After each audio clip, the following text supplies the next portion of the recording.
Nina was listening to her friend and could not believe her ears. For the past hour, Susan had been talking about her new passion, Paul, with whom she was going to fly tomorrow for a vacation. She asked Nina to look after her handicapped husband, and Nina was indignant. "Susan, how dare you do this? And besides, your husband is not stupid and understands everything." "So what? I'm sick of everything, and I've been looking after him for 2 years. I'm fed up. I want a healthy man. Do you understand?" But Nina couldn't listen to it anymore. She stood up and reminded her friend that even in a wheelchair, Eric, thanks to his intelligence, earned good money and provided Susan with everything she needed. And definitely, he could not be compared to any Paul. Susan looked intently at her friend and suddenly laughed. "Ah, now I understand. You're still crazy about him, but he's a useless cripple. All right, if you don't want to look after him while I'm away, I'll hire a nurse." "Don't need. Okay, I'll look after your husband," Nina said firmly. Susan smiled contentedly, and then handing her friend the keys to the apartment, promptly said goodbye. Probably because of this firmness and ease, Eric had once chosen her out of 2 friends. Nina was different, quiet, modest. Nevertheless, the girls were friends. But unfortunately, they fell in love with the same man. Nina gave in immediately, but did not stop being friends with Susan. But she tried not to visit them. It was hard for Nina to see Eric looking adoringly at her friend. For the 5 years that have passed since then, no one has been able to displace Eric from her heart. And 2 years ago, misfortune happened. Eric worked as a programmer at a large company, earned good money, but he spent all of his time at work. On that fateful day, Susan went alone to a friend's birthday party. She had drunk too much and asked her husband to pick her up from the bar. He arrived just as some drunks from another company were starting to molest her, and Eric had to intervene. After the fight, everyone ran away, but Eric was still lying on the ground. The doctor's prognosis was disappointing: spinal trauma and very little hope for recovery. Susan, like a mad woman, was running around to various doctors, but it was to no avail. Nina sympathized with her friend and once said, "Susan, I didn't even think you loved Eric so much." But her friend's answer shocked her. "Love? No, I just don't want to ruin my life and live with an invalid who is good for nothing. Unfortunately, I can't leave him. Otherwise, everyone will think I'm bad." Nina was completely overwhelmed. "How can you say that? After all, Eric suffered because of you." Susan shook her head dramatically. "And who asked him to do that? If he's not a real man and can't fight, why did he get into a fight? He's caused me so much trouble, I wouldn't wish it even on my enemy." Susan lamented for a long time about her hard fate, but Nina tried not to listen to her because she could not accept what her friend was saying about Eric. So Susan flew on vacation, and Nina came to Eric. She opened the door and entered the apartment. Eric looked at her in surprise. "Nina, why are you here? And how did you get in? Where's Susan?" Nina silently showed the keys and confusedly tried to explain that Susan had to go away on business. The smile on Eric's face changed to disappointment. "Ah, I see. After all, she went to the sea with her Paul." Nina stared at Eric in amazement. "So you know everything?" "Well, she hasn't really been ashamed of me lately. She's been treating me like furniture, talking for hours in front of me on the phone as if I were deaf." Nina tried to say something in defense of her friend, explaining her behavior by the usual tiredness, but Eric only grinned bitterly. Is she tired? Why would she be tired? I've been doing all the housework by myself for a long time. I cook, do my own laundry. I only can't go to the grocery store or take out the trash. And you, if you came to cover for your friend, then in vain. I do fine by myself." Having said all this, Eric silently turned the wheelchair and headed to his room. Nina could have probably left in silence, but for some reason she got angry and said to Eric, "You can be angry with her as long as you want, but what does that have to do with me? What have I done wrong to you?" Eric was confused. He tried to explain that he'd just misspoken and didn't mean to offend her at all, but suddenly he saw tears glisten in Nina's eyes. He froze and then smiled suddenly. "How about some coffee?" he suggested.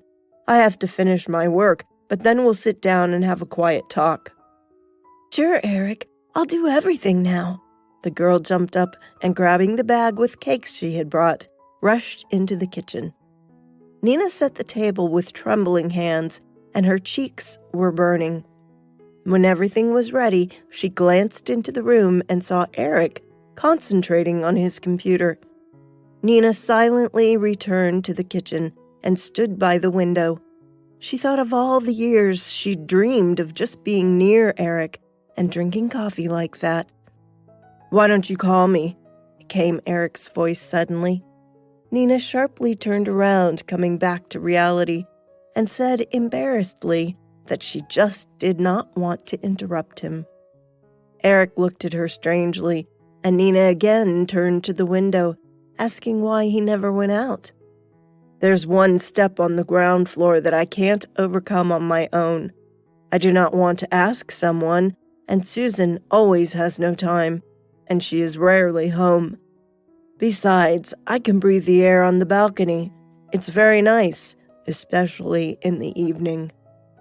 Nina didn't understand anything. Susan constantly kept saying all the day long all she did was looking after Eric, but in fact, it turned out not like that.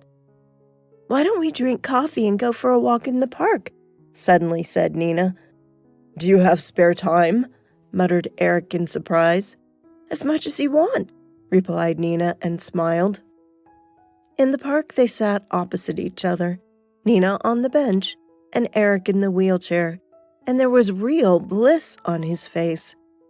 They talked, and Nina asked why Eric continued to live with Susan if they had nothing in common, and he could take care of himself. Eric thought about it, and after a minute's pause said, "I feel sorry for her. She's not used to work and generally not adapted to life. Although now I do not even know what to do. Her affair with Paul is too much. I can hardly turn a blind eye to it anymore." "Do you love her?" asked Nina. "I used to love her, but now I don't know," Eric answered sadly and shrugged. 2 weeks flew by quickly, and Nina realized that soon Susan would return, and Eric would no longer be in her life. When she entered the apartment, Eric was already waiting for her. He had prepared a delicious dinner. There were candles and wine on the table. Noticing Nina's surprised look, Eric said that he just decided to arrange a special farewell dinner. Nina was looking at him, and he was the first who couldn't stand the heavy silence. "Nina, don't look at me like that. You're breaking my heart. Please understand that I am an invalid, and that's why we can't have anything. I won't let you take on such a burden." "That's not true," objected Nina. But Eric made it clear that the subject was closed and offered to taste the meat he had so diligently prepared. They both tried to put aside sad thoughts and just enjoy the evening. Eric told something funny. Nina laughed, and at some point their eyes met. She walked over to Eric, quietly lowered herself next to him, and kissed him. In the morning, Nina woke up because someone was looking at her. Opening her eyes, she saw Eric's face, and whispered his name softly. The man buried his face in her hair. "Nina, what are you doing to me?" An hour later, Eric walked her to the front door and asked for her keys back. Nina put the keys on the tabletop and turned around. "Eric, I just want you to know I've loved you forever, and I still do." Eric covered his ears with his hands. "Don't say anything. We should not change anything. You must realize, sooner or later, you'll get tired too, and you'll get bored with everything, just like Susan. And I won't be able to live through that." Nina tried to object. "Eric, no, you're wrong. When a woman loves a man, he won't be a burden." But Eric was adamant. "Nina, I just want you to do well," he said, and closed the door behind Nina. The woman stood for a minute and rushed down the stairs, barely able to hold back her sobs. 2 days later, Susan returned. Eric greeted her dryly and listened distractedly to her story about her vacation. Susan was surprised by such a cold reception. "You don't look pleased to see me, do you?" "Why should I be?" muttered Eric angrily. "Oh yes, I haven't asked you how was your Paul. Is he happy? Did he enjoy his vacation?" Susan smiled angrily. "Nina told you, hasn't she? What a fool. She fell in love with you, and even the fact that you're handicapped doesn't stop her." "Don't you dare talk about her like that," said Eric threateningly, and Susan looked at her husband in surprise. "Did you two have an affair while I wasn't here? Well, a worthy couple. A fool and an invalid," shouted Susan angrily and laughed nervously. "Get your things and get out," hissed Eric. Susan stopped laughing and looked at her husband in surprise. She began to hurl insults, trying to impress upon Eric that no one wanted him, even Nina. But Eric was adamant and again pointed Susan to the door. Then the woman grabbed the phone and dialed Nina's number and accused her friend of betrayal and desire to get not only her husband, but also his apartment. Nina hung up, refusing to listen any further, and burst into tears. A month passed. Nina did not communicate with Susan anymore, and she did not dare to call Eric. She felt guilty, but not of betraying her friend, but of not being able to prove to Eric that she needed him as he was. She was distracted from her sad thoughts by the doorbell. When she opened the door, she almost fainted. It was Eric, and there was a bouquet of flowers on his lap. "Nina, I can't be without you. If you're not afraid of becoming the wife of a disabled man, then—" Nina did not let him finish, rushing to hug and kiss her beloved. The same evening, Susan came too. She threw the bags with her husband's belongings and warned that she would not allow them to live in her apartment. Then Eric reminded her that he had bought the apartment before he married her, and it was not up to her to decide who should live there. "I'll sue you. You have to support me," squealed Susan in powerless rage. "But I'm an invalid, have you forgotten?" laughed Eric. "So you can go live with your sweet Paul." "He's married," Susan mumbled confusedly. Eric grinned and closed the door in front of her. Nina hugged him, and with a mysterious smile, she handed Eric a black and white photo of a new life which started in her body. Seeing the photo, tears came to Eric's eyes, and he whispered, "Thank you." Narrated by Deirdre